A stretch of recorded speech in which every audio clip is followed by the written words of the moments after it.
Disclaimer: this story is a fictional, dramatized narrative created for entertainment purposes only. Any resemblance to real persons or events is purely coincidental. I used to believe that loyalty was something you could feel, like a quiet certainty in your chest, when someone laughed with you, cried with you, and knew your secrets without ever using them against you. That's what she was to me. Not just a friend, but the kind of person I never questioned. The kind I defended even when others rolled their eyes or made subtle comments I chose to ignore. To me, she was home in human form. We met at a time when my life felt uncertain, when I was still trying to figure out who I was and where I belonged. She walked in like she already had all the answers, confident, warm, effortlessly drawing people toward her. I admired that about her. Being around her made me feel more secure, like her certainty could somehow rub off on me. We clicked instantly, the kind of instant connection people romanticize: late-night talks, inside jokes, shared playlists, and endless messages that stretched into the early hours of the morning.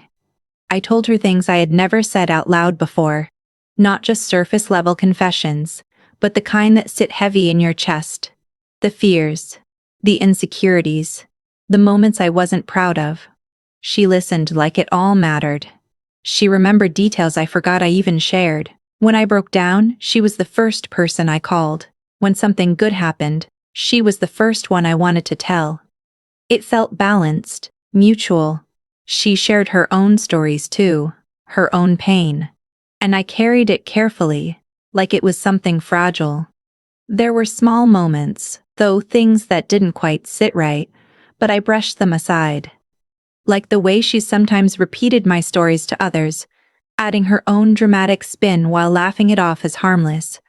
Or how she'd joke about my personal struggles in a way that made others laugh just a little too comfortably.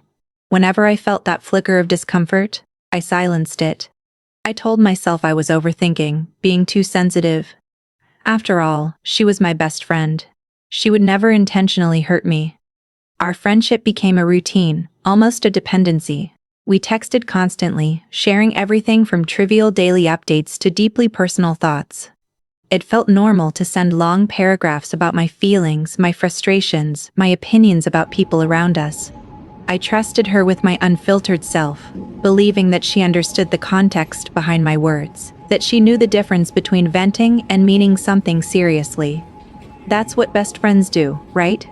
They hold your raw thoughts without judgment. Looking back, I can see how much of myself I handed over without hesitation. Not just my secrets, but my vulnerability, my trust, my unguarded voice. I never imagined those same words could exist outside our conversations, stripped of context, twisted into something else entirely. At the time, it didn't even cross my mind. That kind of betrayal belonged to other people's stories, not mine. She had this way of making me feel chosen. Like, out of everyone, I was the one she valued most. She'd say things like, "You're the only one who really gets me," or, "I don't trust anyone else like I trust you." And I believed her, completely. It made me open up even more, lean in even closer, give her access to parts of me I kept hidden from everyone else. There's a strange comfort in being someone's person, and I held on to that role tightly. When conflicts came up between her and others, I always took her side. Even when I didn't fully understand the situation, even when a small voice inside me wondered if there was more to the story, I stayed loyal. That's what I thought friendship required, standing by someone no matter what. I didn't realize then that loyalty without boundaries can turn into something dangerous. Sometimes she'd test me in subtle ways, asking what I thought about certain people, pushing me to say more, to be more honest, more blunt. I thought it was just between us, just harmless conversations. I never stopped to consider why she needed those opinions so badly, or what she might do with them later. To me, it was just another layer of closeness, another sign that we trusted each other enough to be real. I remember one specific night when we stayed up talking for hours, the kind of conversation that feels heavy but comforting at the same time. I shared things I hadn't even admitted to myself fully: jealousies, doubts, frustrations about people in our circle. She listened quietly, occasionally reassuring me, occasionally asking questions that made me go deeper. At the end of it, I felt lighter, like I had released something that had been weighing me down for too long. I thanked her for being there, for understanding me in a way no one else did. She smiled and said, "Always. You can tell me anything. I'd never use it against you." If chapter 1 was built on certainty, chapter 2 was where that certainty started to fracture in ways I couldn't quite explain. It didn't happen all at once. There wasn't a single moment where everything shifted. Instead, it crept in quietly, disguised as coincidence, as overthinking, as the kind of doubt you convince yourself to ignore because facing it feels more dangerous than pretending everything is still fine. The first time it happened, I barely registered it. We were sitting with a few mutual friends, casually talking, when someone brought up a situation I had only ever discussed with her in private. The words weren't exactly the same, but the meaning was close enough to make my chest tighten. I remember laughing it off, pretending it didn't matter, even as a small voice in my head whispered that it wasn't normal. I glanced at her, expecting some kind of reaction, maybe surprise, maybe confusion, but she looked completely at ease, like nothing was out of place. I told myself it had to be a coincidence. Maybe I had mentioned it before and forgotten. Maybe someone else had picked up on it. I built explanations quickly, almost desperately, because the alternative that she had shared something I trusted her with felt too heavy to hold. Trust, once questioned, doesn't just wobble, it threatens to collapse everything it's built on. But then it happened again. This time it was more obvious. A phrase I had used, something specific, something uniquely mine, echoed back to me through someone else's voice. They even laughed about it in the same way she had when I first said it, like it was some kind of inside joke. My stomach dropped, and for a second, everything around me blurred into background noise. I could feel the shift inside me, subtle but undeniable. Still, I said nothing. Instead, I watched her more closely after that. Not in an obvious way, not enough for her to notice, but enough for me to start picking up on things I had missed before. The way she sometimes looked at me when others were around, like she knew something I didn't. The way she controlled conversations, subtly steering them in directions that made people reveal more about themselves. The way she laughed just a second too late, like she was calculating her reactions instead of feeling them. There were also moments when she'd bring up things I told her in confidence, but in a different tone, lighter, more casual, as if testing how I would react. "Remember when you said that about her?" she'd say with a smile, watching my face carefully. I'd feel that same flicker of discomfort, but I'd force a smile back, pretending it didn't bother me. I didn't want to seem paranoid. I didn't want to accuse her of something I couldn't fully prove. Our conversations started to feel different too, though I couldn't pinpoint exactly why. I found myself hesitating before sharing certain thoughts, pausing before typing messages I would have sent without thinking before. It was subtle at first, just a slight filter I didn't remember having. But it grew over time, turning into something heavier, something more deliberate. I started editing myself around her, choosing safer words, less revealing details, all while pretending everything was exactly the same. What confused me the most was that she hadn't changed on the surface. She still texted me constantly, still checked in, still played the role of the supportive best friend perfectly. If anything, she seemed even more attentive, like she was doubling down on the image she had created. And that made it harder to trust my instincts, because nothing was clearly wrong, just slightly off. Just enough to make me question myself instead of her. I remember one night lying awake, replaying conversations in my head, trying to trace back where things might have shifted. I went through messages, reading them again with a different perspective, looking for clues I might have missed. There were moments that stood out now, times she had asked very specific questions, pushed for more detail, encouraged me to elaborate on things that didn't seem important at the time. Back then, I saw it as care, as interest. Now, it felt different, strategic almost. Still, I couldn't bring myself to confront her. What would I even say? "I think you might be sharing my secrets?" It sounded weak without proof, like an accusation built on feelings rather than facts. And part of me didn't want to know the truth. Because if I said it out loud and she denied it, I'd be forced to either accept her answer or admit that I didn't trust her anymore. So I stayed quiet. Instead, I adapted. I became more careful, more observant, more guarded in ways I had never been before. I started noticing how often she brought up other people's secrets too, casually mentioning things that clearly weren't hers to share.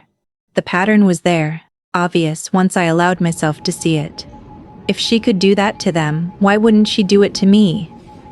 That realization sat heavily with me, but I still tried to minimize it, to shrink it into something manageable.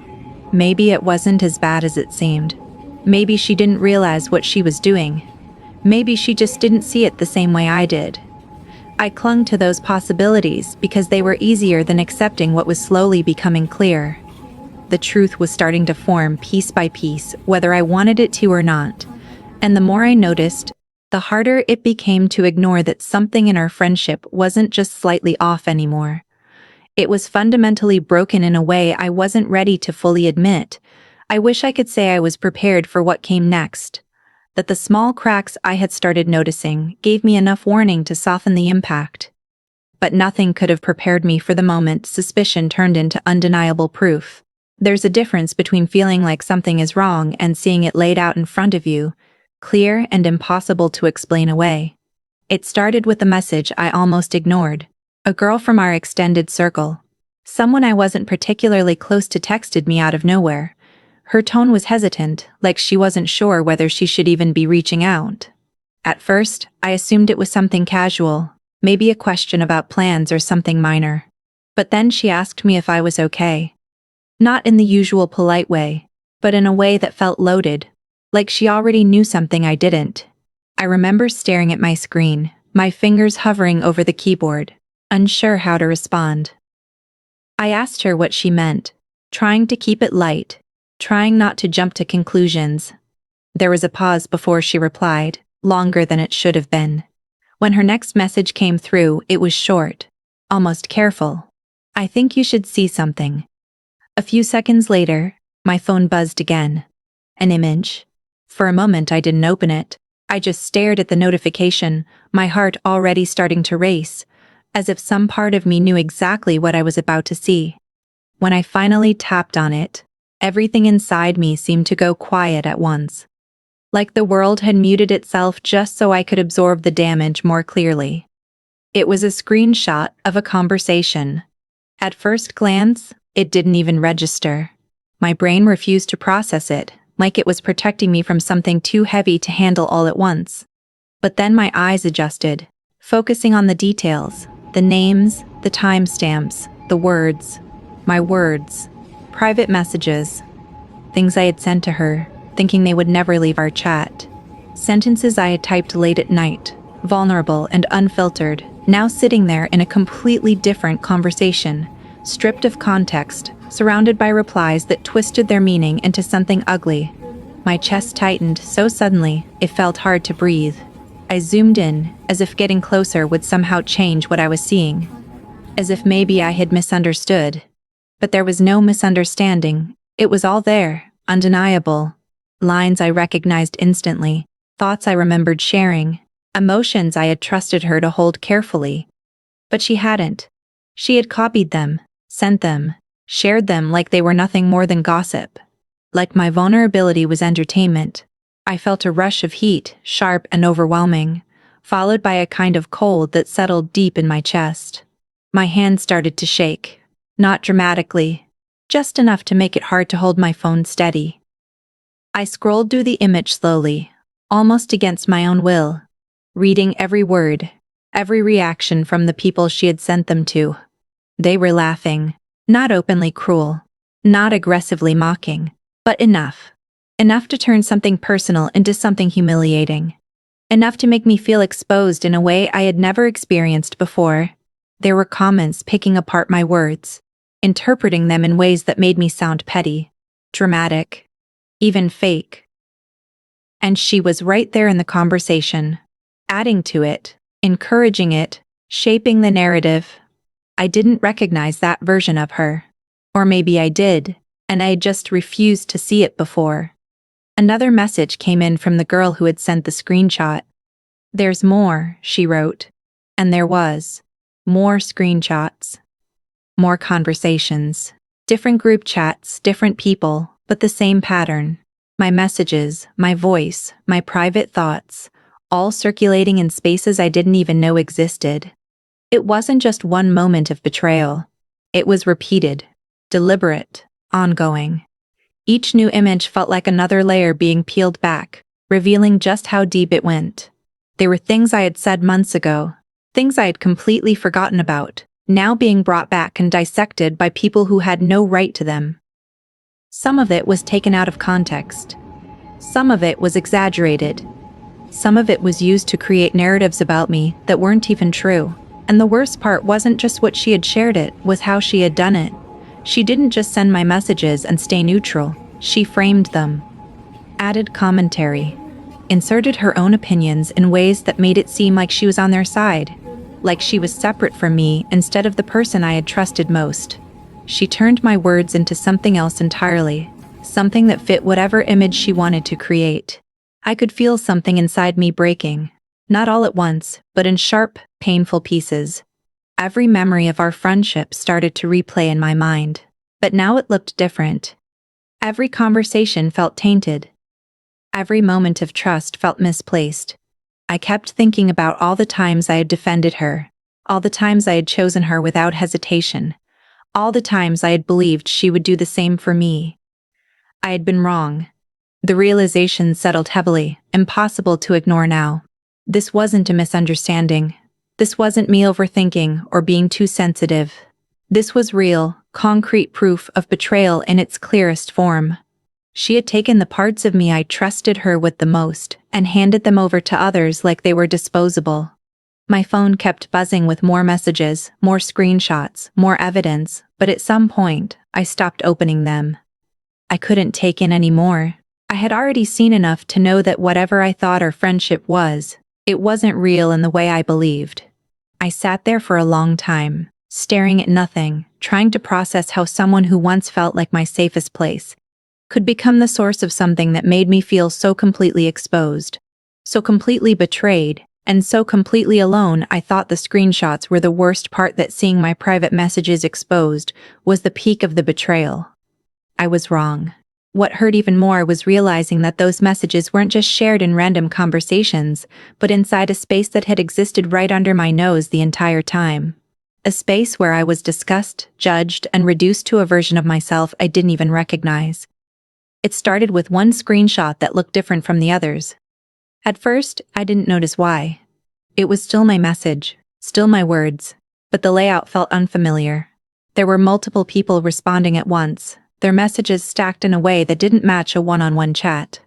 My eyes moved to the top of the image, and that's when I saw it, a group name I had never heard of before. My stomach dropped. I stared at it, trying to make sense of what I was seeing, but the more I looked, the clearer it became. It wasn't just a few people casually talking. It was a group chat, a whole group, and inside it, my name kept appearing over and over again, like I was some kind of topic, some kind of ongoing conversation. I opened the next screenshot, and then another, each one revealing more than the last. Different days, different times, but the same pattern.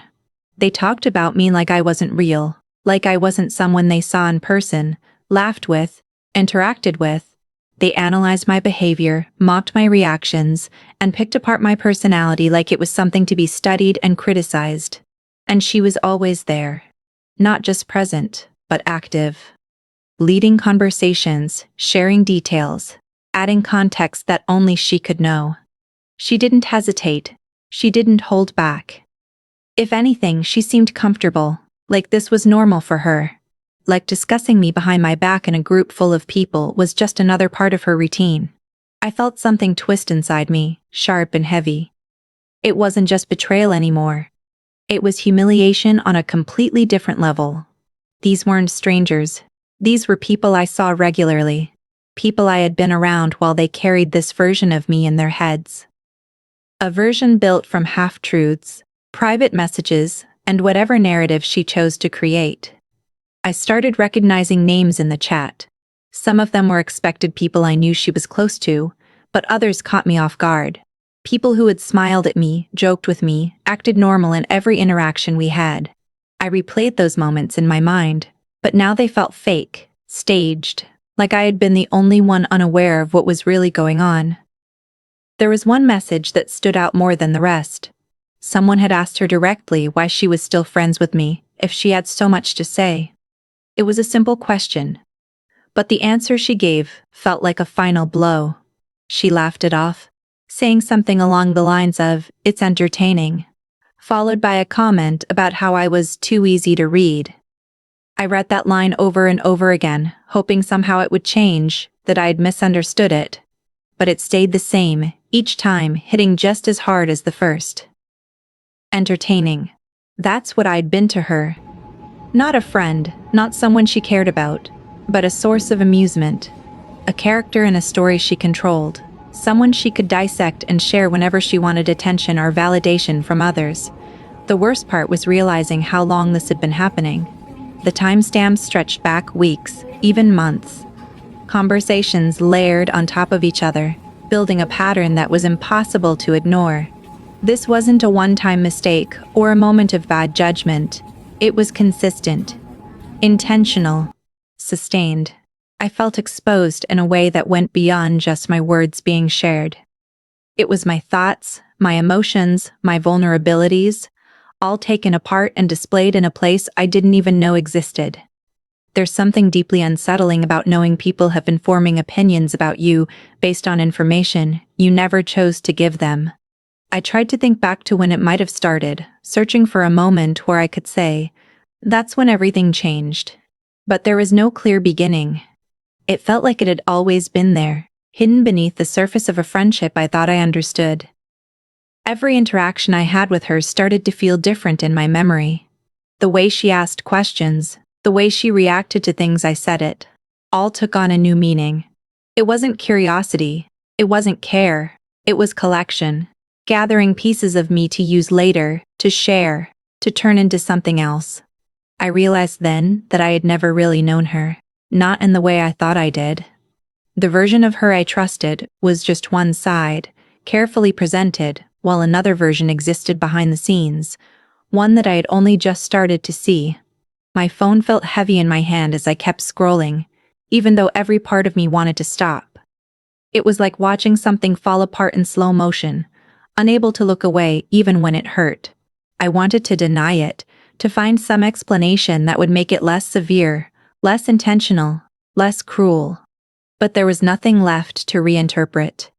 This was who she was when I wasn't there, and somehow that hurt more than anything else.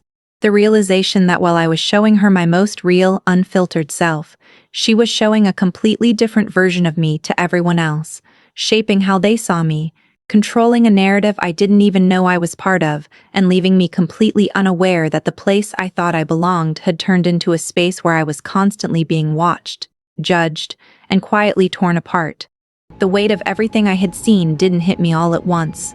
It settled slowly, like something sinking deeper into my chest with every passing minute, until it became impossible to ignore. I remember sitting alone, my phone still in my hand, the last screenshot burned into my mind, and feeling a kind of silence that wasn't peaceful. It was heavy, suffocating, like all the noise inside me had collapsed into something I couldn't put into words. At first, I didn't cry. That surprised me. I thought I would break down immediately, that the betrayal would spill out of me in the form of tears, anger, something loud and visible. But instead, I just sat there, staring ahead, completely still. It was like my body didn't know how to react to something this overwhelming, so it chose nothing at all. But the numbness didn't last. It started with a tightness in my chest, a pressure that kept building until it felt like I couldn't breathe properly. My thoughts began racing, jumping from one memory to another, connecting things I hadn't connected before, replaying moments that now felt completely different. Every laugh, every conversation, every time I had trusted her, it all came rushing back at once. But this time, with a clarity that made it unbearable. And then it hit. The tears came suddenly, without warning, like something inside me had finally cracked open. I couldn't stop them even if I wanted to. It wasn't quiet crying either. It was the kind that takes over your entire body, leaving you gasping for air between sobs, your chest aching with every breath. I felt humiliated, exposed, betrayed in a way that went deeper than anything I had ever experienced before. I kept thinking about all the things I had shared with her, all the moments I had trusted her completely, the late-night messages where I had poured out my thoughts without hesitation, the voice notes where my tone alone revealed how vulnerable I was, the times I had said things I wouldn't even admit to myself out loud. And all of it, every single piece, had been taken and used against me. It made me question everything, not just about her, but about myself. How did I not see it? How did I let it go this far? Was I really that easy to read, just like she said? The doubt turned inward quickly, twisting into something sharp and unforgiving. It's one thing to be hurt by someone else, but it's another to start blaming yourself for giving them the chance. I stood up at some point, pacing my room without even realizing it, my thoughts spiraling in circles. Part of me wanted to confront her immediately, to send her everything I had seen and demand an explanation. I imagined it, her reaction, the excuses she might make, the way she would try to downplay it or turn it around on me. But another part of me stopped me, because what would that change? I already knew the truth. I had seen it, read it, felt it in every part of me. Confronting her wouldn't erase what she had done. It wouldn't undo the damage or take back the words she had shared. If anything, it would give her a chance to prepare, to twist things further, to control the situation in a way she had clearly been doing all along. That realization shifted something in me. The tears slowed, not because the pain was gone, but because something else started to take its place. A different kind of clarity. For the first time since I saw the screenshots, I stopped thinking about what I had lost and started thinking about what I still had control over. What happened next. I walked over to my mirror at one point, not even sure why, and just looked at myself. My eyes were red, my face flushed, my expression somewhere between exhaustion and disbelief. I barely recognized the person staring back at me, not because I had changed physically, but because something inside me felt different. Like a line had been crossed, and there was no going back to the version of me who trusted so easily. I thought about her again, about the way she had laughed in those messages, the way she had called me entertaining, the way she had turned my vulnerability into something to be shared and judged. And for the first time, the thought of her didn't just bring pain, it brought something colder. Not rage. Not yet. Something more controlled. I realized then that reacting emotionally, confronting her in the heat of the moment, would only play into the dynamic she had created. She thrived on controlling narratives, on shaping how things looked to others. If I lashed out without thinking, it would be easy for her to twist that too, to paint me as dramatic, unstable, exactly the image she had already been building behind my back. I couldn't give her that. If she had been careful, strategic, deliberate in what she was doing, then I had to be something else entirely. Not reactive, not obvious, not predictable. For the first time since everything unfolded, I took a deep breath that didn't feel completely broken. It still hurt. Everything hurt. But the chaos inside me had started to settle into something more focused. The pain was still there, sharp and real. But it wasn't the only thing I felt anymore. There was awareness now, understanding, and beneath that, something quieter but stronger beginning to form. I wasn't going to confront her, not yet. I wasn't going to let her know what I had seen, what I knew, or how much it had affected me. If she thought I was still unaware, still the same person she had been manipulating all this time, then she would keep acting the same way. She would keep talking, keep sharing, keep revealing exactly who she really was, and this time I would be watching. The thought settled into my mind with a strange sense of calm, almost out of place compared to everything I had just felt. But it made sense in a way nothing else did. I couldn't undo what had already happened, but I could decide how the story moved forward from here. And for the first time since I saw those screenshots, I wasn't just the person being talked about in the background anymore. I was the one quietly stepping into a position where I could see everything clearly, think carefully, and start planning what would come next without her realizing that the version of me she thought she knew had already begun to change in ways she would never expect. Once the decision settled in to stay silent, to watch instead of react, everything about the way I moved changed. It wasn't obvious from the outside. If anything, I became more careful about appearing exactly the same. That was the first rule I set for myself. Don't alert her. Don't give her a single reason to suspect that I knew anything. Because the moment she realized, she would stop. She would delete, hide, twist, and whatever truth I had seen would suddenly become harder to prove. So I played my role. I replied to her messages like I always did. Matched her tone, kept the rhythm of our conversations intact. When she asked how I was, I answered in the same casual way, giving her just enough to keep things normal, but nothing that truly mattered. It felt strange at first, almost like I was lying, but then I reminded myself, this wasn't deception for the sake of manipulation. This was protection. This was me taking back control in a situation where I had unknowingly handed it over. At the same time, I started paying attention in a way I never had before. Every message she sent, every question she asked, every reaction she gave. I looked at it differently now. I wasn't just participating in the conversation, I was analyzing it. There was a pattern to the way she interacted, something I had missed before because I was too busy trusting her. Now, I could see how she guided conversations, how she subtly pushed for more information, how she lingered on certain topics just long enough to extract what she wanted. I stopped giving her anything real. Instead, I tested her. I began sharing small, controlled pieces of information, things that didn't matter, things I could afford to lose, slightly altered versions of stories, minor opinions that weren't entirely true, harmless details that wouldn't hurt me if they were repeated. It felt calculated, and maybe it was, but I needed to see how far this went. I needed to confirm what I already suspected without revealing that I was aware, and it didn't take long. Within a day or two, I started hearing those same pieces come back to me, almost word for word, through other people. Not directly, not in a way that pointed straight to her, but enough for me to connect the dots. The same pattern, the same behavior, just with new content. That confirmation didn't shock me the way the screenshots had. Instead, it settled something inside me, turning doubt into certainty. I wasn't imagining it. From that point on, I became more methodical. I started saving everything. Screenshots, timestamps, conversations, anything that could serve as proof. Not just what she sent me, but what I heard from others, what I could trace back to her. I created a private collection of evidence, organized in a way that made sense to me, like I was building a timeline of her actions piece by piece. It felt strange, almost surreal, to be documenting someone I used to trust so completely.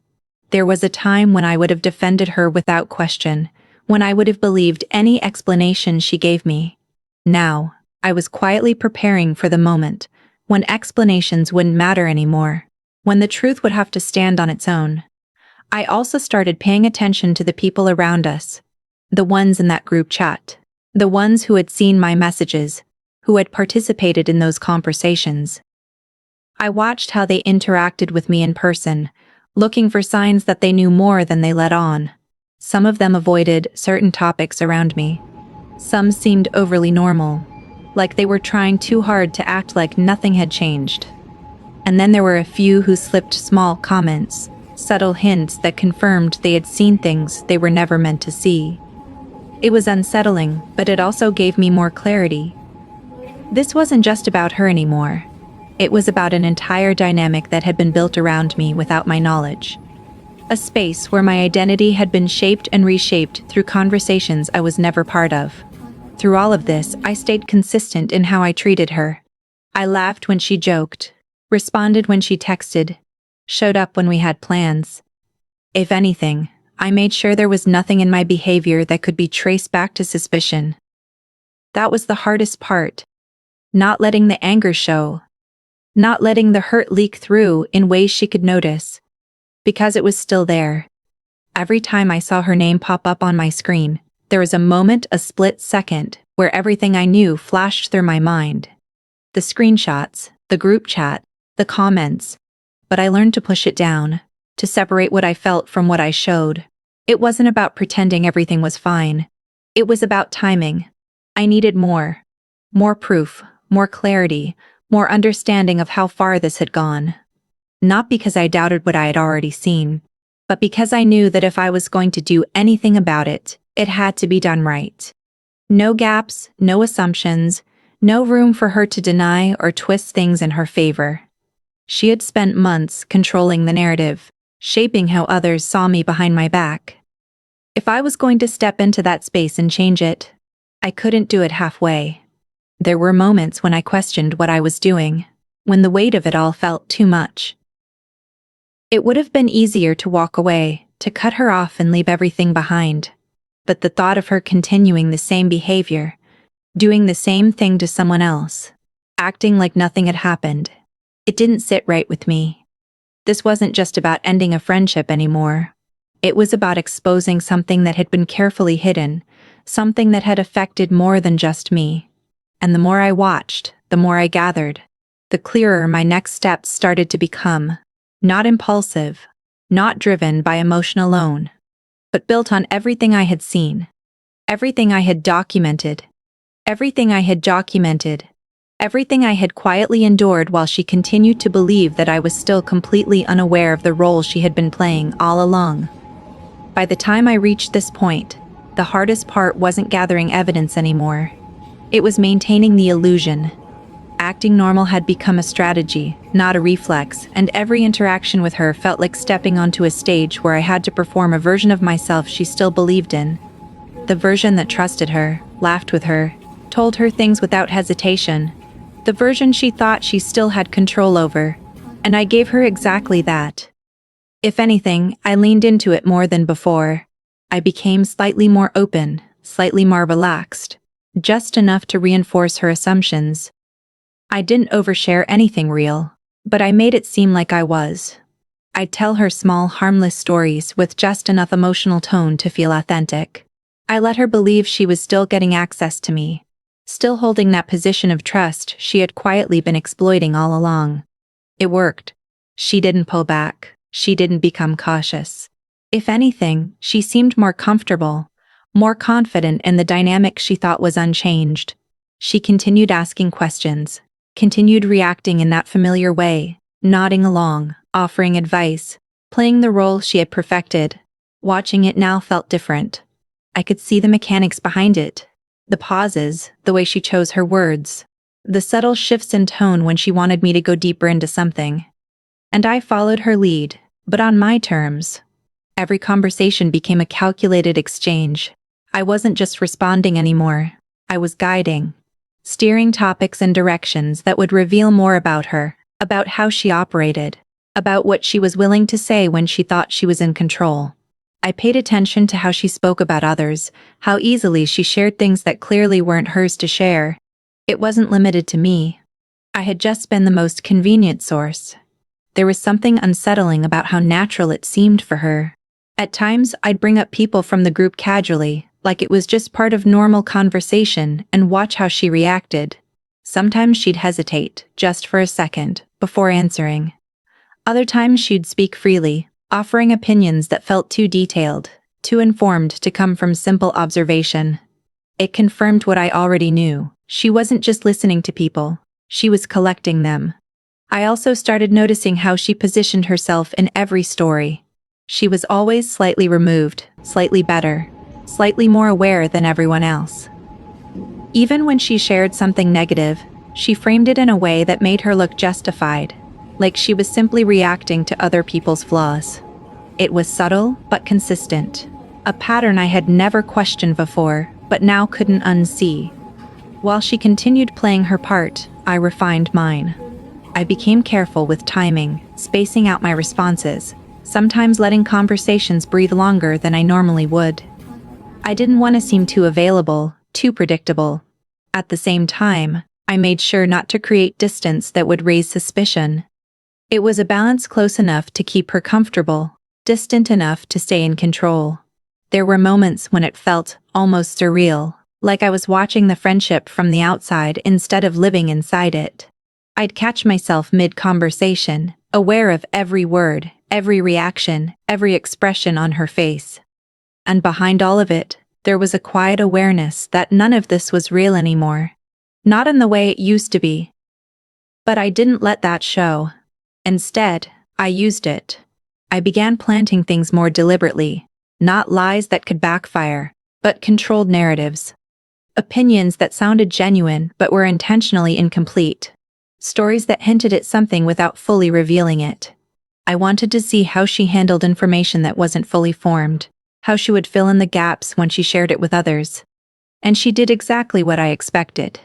The fragments I gave her came back altered, expanded, sometimes exaggerated. It was almost like watching a process unfold in real time. I'd say one thing, and within days, I'd hear a version of it that barely resembled the original. It wasn't just repetition, it was transformation. She wasn't just sharing information, she was shaping it. That realization solidified everything. This wasn't careless behavior. It wasn't accidental. It was intentional, consistent, and deeply ingrained in how she interacted with people. And the more I observed it, the clearer my own path became. I wasn't going to confront her in private. That would give her too much room to manipulate the situation, to twist the narrative the way she always had. If anything was going to happen, it had to happen in a way that removed her ability to control it, in a space where everything was visible, undeniable, and immediate. The idea started forming slowly at first, more of a possibility than a plan.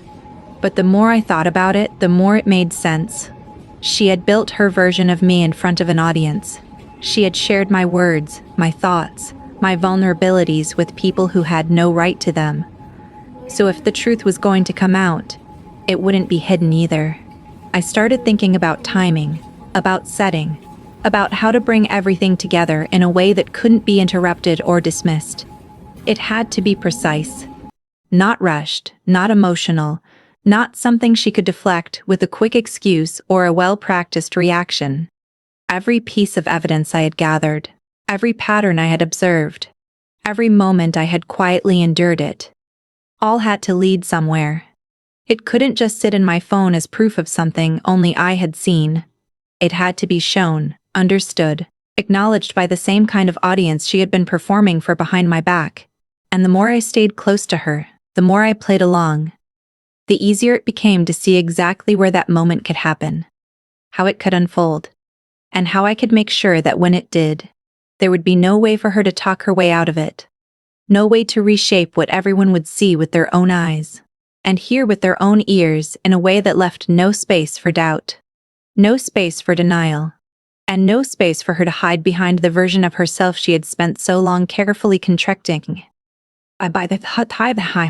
Not just any moment, not a random confrontation that could be brushed off or turned into another story she could twist. It had to happen in a space where the same people who had been part of those hidden conversations would be present, where there would be no chance to quietly deny or redirect what was happening. It needed to be public, but natural, something that didn't feel forced, something she wouldn't suspect. That's when the party came into focus. It wasn't even my idea originally. Someone in our circle had been planning it for weeks, a casual gathering that was slowly turning into something bigger as more people got invited. When I first heard about it, I didn't think much of it. But now, looking at it through a different lens, it felt almost perfectly placed. Most of the people from that group chat would be there. The same ones who had seen my messages, who had laughed, who had participated in those conversations behind my back. And she would be there too. The thought settled into my mind with a strange kind of certainty. This was it. This was the moment everything could come together. Not impulsively, not emotionally, but with intention. In the days leading up to it, I stayed consistent. Nothing about my behavior changed. I didn't pull away, didn't act distant, didn't give her any reason to think something was different. If anything, I made sure to confirm my attendance in a way that felt casual, even excited. When she mentioned the party, I responded the same way I always would, matching her energy, playing into the version of me she still believed in. Inside, though, Everything was different. I went over the plan repeatedly, refining it, thinking through every possible reaction, every possible way it could go wrong. I wasn't just preparing for what I would do. I was preparing for what she might do. The excuses, the deflections, the attempts to minimize or redirect. I had seen how she handled situations in the past, how quickly she could shift a narrative when needed. I couldn't leave space for that, so I focused on clarity. What I had wasn't just suspicion or fragmented proof. It was a timeline, a collection of screenshots, messages, patterns that all pointed to the same undeniable truth. But showing them randomly wouldn't be enough. It had to be presented in a way that connected everything, that made it impossible for anyone to dismiss as coincidence or misunderstanding. I made sure everything was organized, easy to access, easy to show. My phone became more than just a device. It was the center of everything I had gathered, everything I had quietly built toward this moment. I checked it constantly, not out of anxiety, but out of precision, making sure nothing was missing, nothing was out of place. The day of the party arrived faster than I expected. I remember standing in front of my mirror again, similar to that night when everything first fell apart. But this time the feeling was different. There was still something heavy inside me, but it wasn't chaos anymore. It was controlled, focused, like everything I had felt before had been condensed into something sharper, something more deliberate. I got ready like it was any other event. Nothing dramatic, nothing that would draw attention. I didn't want to stand out before anything even began. If anything, I wanted to blend in, to let the night unfold naturally until the moment was right. When I arrived, the atmosphere was exactly what I expected. Loud, crowded, filled with overlapping conversations and laughter. People moving in groups, music playing just loud enough to blur the edges of individual voices. It was the kind of setting where things could happen without being immediately contained, where attention could shift quickly once something disrupted the flow. I spotted her not long after walking in. She looked the same as always, comfortable, confident, moving through the room like she belonged there completely. When she saw me, her face lit up in that familiar way, the same expression I had trusted for so long. She came over, greeted me like nothing had changed, like we were exactly where we had always been. And I matched it. I smiled, hugged her, spoke to her the same way I always did. There was no hesitation, no visible tension. If she noticed anything different, she didn't show it. And that was exactly what I needed. As the night went on, I moved through the space carefully. I talked to people, observed interactions, noted who was there, who was missing, who gravitated toward which groups. I wasn't isolating myself, but I wasn't fully present in the way I used to be either. A part of me stayed aware at all times, tracking the environment, waiting. Timing mattered. I didn't want to rush it. Starting too early would mean not everyone was there, not everyone was paying attention. Starting too late could mean people leaving, the energy shifting in a way that made it less effective. I needed a moment where the room was full enough, engaged enough, but still open to interruption. There were a few points where I almost acted, moments where the conversation shifted in a way that felt close, where I could have stepped in and changed everything. But each time I held back. It wasn't quite right yet. Meanwhile, she stayed close. Not constantly, but enough. She checked in, pulled me into conversations, laughed with me, included me the way she always had. If anything, she seemed more relaxed than usual. Like the environment suited her. Like she was fully in control of her space. And in a way, she was. She had no idea that the foundation of that control had already started to crack. At one point, I noticed a group forming the same kind of group dynamic I'd seen in those screenshots.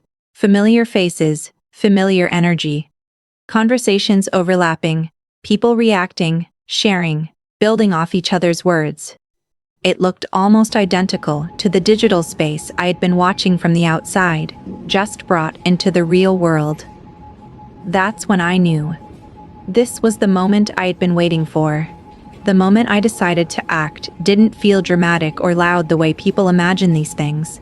There was no sudden rush, no shaking hands, no cinematic surge of confidence. It was quieter than that, more controlled, almost calm, like everything I had been holding together for days, weeks, maybe even longer, finally reached a point where it didn't need effort to maintain anymore. The room was still full of noise when I moved. Laughter, overlapping conversations, music vibrating through the floor. People were scattered in clusters, some standing, some sitting, phones in hands, drinks half forgotten. It looked like any other moment of the night, which was exactly what I needed. Nothing about what I was about to do could feel staged or forced. It had to feel like it belonged to the environment already.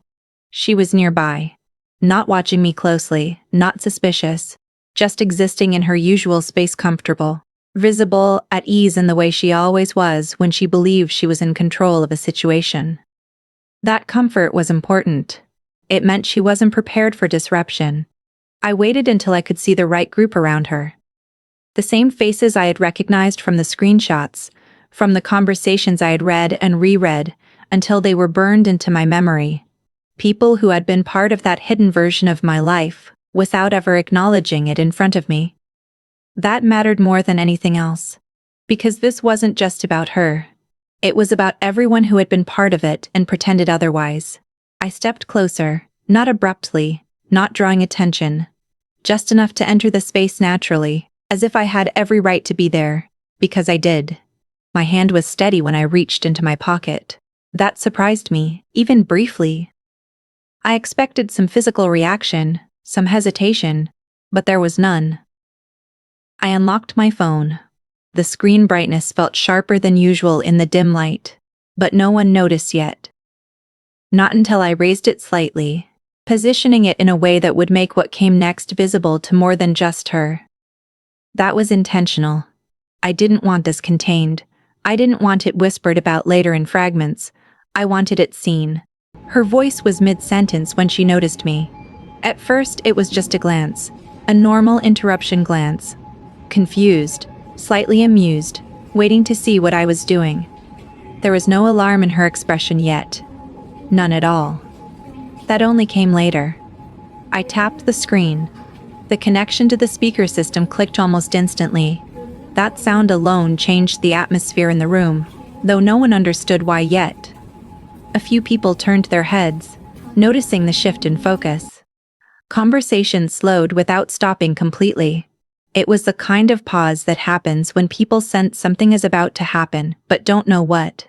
Then the audio started. Her voice.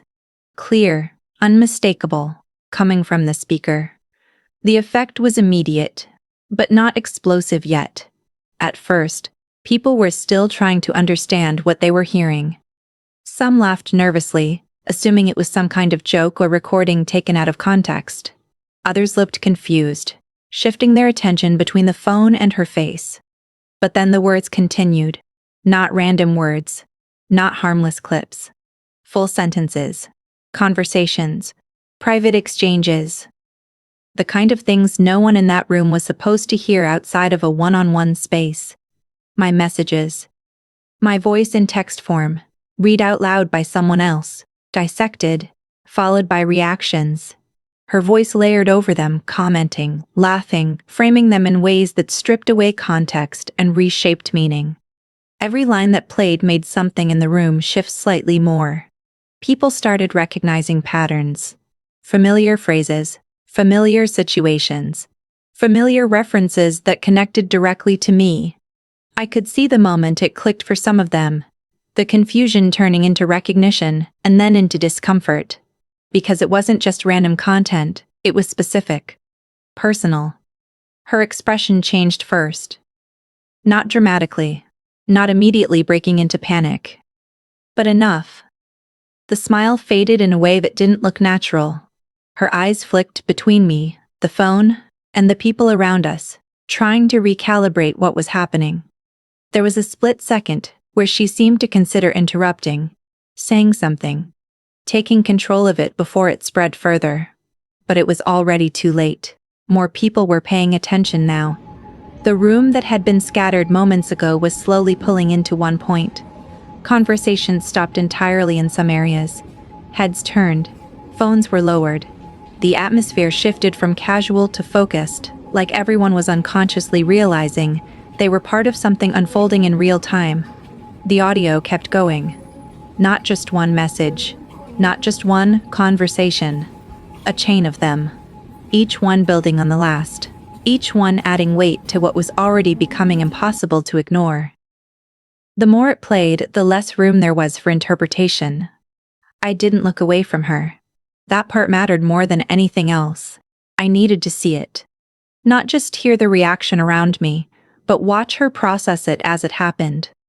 The realization wasn't instant. It came in layers. First confusion, then recognition, then something sharper, panic trying to form but not fully taking shape yet. She stepped forward slightly like she was going to say something. Her mouth opened, but nothing came out at first. That hesitation said more than anything she could have actually said. People around her started looking at her differently. Not all at once, but gradually. Some with disbelief, some with shock, some with something closer to understanding. The narrative she had controlled for so long in private spaces was now colliding with the public version of her, and there was no space left to separate them anymore.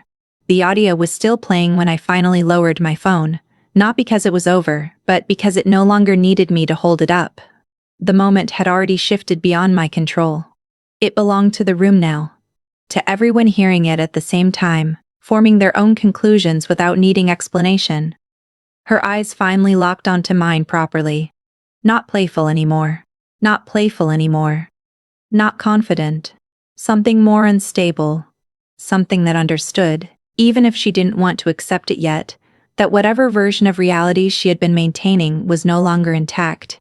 And in that silence between the sound and the reaction, everything balanced for just long enough to make it clear that nothing about this moment could be undone or redirected in the way she had always been able to do before. Because this time everyone had seen it at once, in real time, without filters or private control or hidden conversations shaping the outcome afterward. The silence that followed didn't feel empty, it felt loaded. Like the entire room was holding its breath at once and waiting for someone to precise what blood came. No one rushed to fill it. No one laughed it off. No one tried to restart the party energy that had existed just minutes before. It was gone, completely replaced by something heavier, something irreversible. I didn't move, not because I was frozen, but because there was nothing left that required urgency. Everything I had planned, everything I had prepared for, had already unfolded in front of everyone. The reactions were no longer mine to control. They belonged to the room now, scattered across faces, whispers forming in corners, eyes shifting between me and her like they were trying to assemble a story that finally made sense. She stood there in the middle of it, still trying, at first, to hold herself together. That was the most striking part. Not the collapse, but the resistance to it.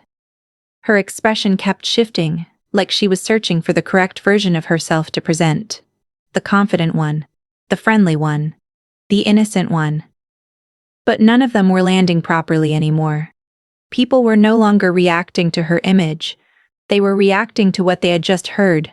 She finally spoke, but it didn't come out the way she usually spoke. There was no ease in it, no control. It was defensive, fragmented, like she was trying to rebuild something that had already fallen apart while still standing in the middle of it.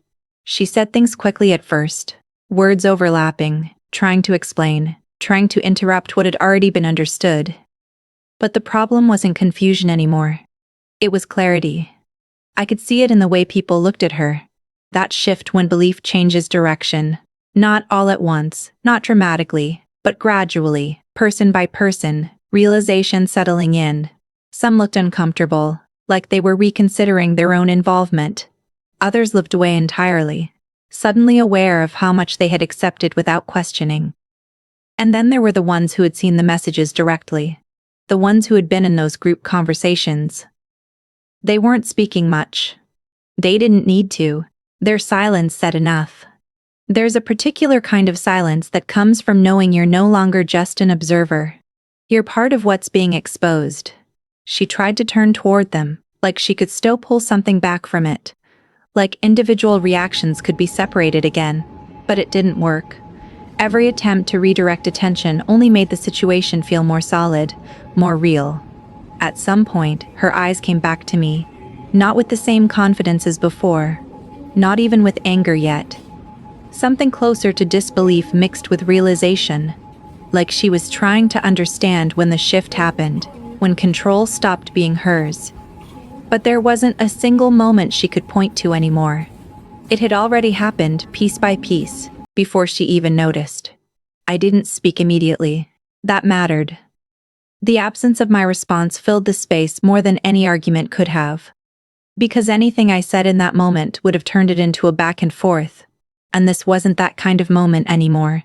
One of the people in the group finally spoke. Not loudly, just enough to break the tension. It wasn't directed at her or me specifically, but it carried weight. A question about what they had just heard. Not denial, not defense, just confusion turning into understanding out loud. That was enough to shift everything further. Once one person acknowledged it openly, others followed. Not all at once, but gradually. Small comments, questions, pieces connecting. It stopped being about whether it was real and started becoming about how much of it was real, how far it went, how long it had been happening without anyone noticing. She tried again, but her voice didn't have the same structure anymore. It was breaking into reactions instead of explanations. Deflection, justification, frustration. None of it landed the way she needed it to. And that was when the downfall stopped being something I had to manage and started becoming something that was simply happening without me. I could feel the shift internally. To not satisfaction, not relief, but something quieter, a settling, the kind that comes when a long line of uncertainty finally reaches its endpoint. I wasn't reacting anymore. I was just present in it. The room itself had changed now. It wasn't a party space anymore. It had become something closer to an open truth being processed collectively. People were no longer performing social ease. They were processing information, recalibrating how they saw everything that had led up to this point. She stood slightly apart from that process, even while being the center of it. That isolation didn't come from distance. It came from recognition. Once people stop seeing you as the version you've presented, there's a kind of separation that happens instantly, even if physically nothing changes. At one point, she stepped back slightly, like she needed space to think, or reset, or escape the weight of attention. But there was nowhere for that to go. The room wasn't aggressive, it wasn't hostile, it was simply aware now. And awareness doesn't revert easily. I finally spoke, not to explain, not to argue, but to acknowledge what was already in front of everyone. Not everything needed to be said at that moment. The evidence had already spoken for itself. The reactions had already filled in the gaps. There was no need to extend it further. What mattered now wasn't what was going to be said next, but the fact that nothing about the situation could return to what it was before. Because once something like that is seen by everyone at the same time, in the same space, without filters or private control, it stops being a secret and becomes something irreversible that no amount of explanation or denial can reshape into its previous form again. What happened in that room didn't end with noise, argumentic collapse.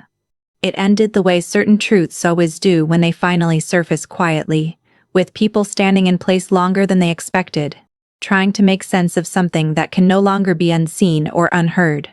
There was no version of events she could rebuild fast enough to replace what had already been understood by everyone at once. And there was no version of me left that would go back to pretending I hadn't seen what I had seen, or felt what I had felt. People eventually started to drift away from the moment, not because it was resolved, but because it had fully landed. Conversations began again in fragments, in low voices, in side glances that said more than words. The night continued around the edges of what had just happened, but the center of it had permanently changed shape. And sometimes that's what closure actually looks like. Not an ending that erases the past, but one that makes it impossible to return to it in the same way again.